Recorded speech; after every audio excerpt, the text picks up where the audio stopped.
দক্ষিণ পশ্চিম দিকে নেমে যাব, গাছের গ্রোথটা অনেকটা কম, হাইট কম দক্ষিণ পশ্চিম দিকে।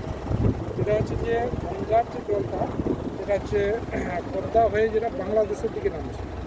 তো এখান থেকে যেটা সার্জেরিয়া ক্রস করে যাওয়ার পরে কুমিরমারি আমাদের যেটা হচ্ছে রায়মঙ্গল ওই জেলাটা ক্রস করে যাওয়ার পরে ওই পাশটাতে ওই পুরীর ড্যামে ওই সাইডটাতে যে এরিয়াটা বলছে এটা আপনার আসার থেকে বাংলাদেশ পড়ে যাচ্ছে, হ্যাঁ তাই তো? ওটা পাশটা বর্ডার এরিয়া পুরী ড্যামের পরে পুরী ড্যামে থেকে যে বাংলাদেশের জঙ্গলটা দেখা যায়। তারপরে ওপাশে গাছের হাইটটা কিন্তু অনেক মোটা ছিল, অনেক বড় এবং খুব মোটা ছিল। কারণ হচ্ছে ওই চল হচ্ছে একদম পয়েন্টেড।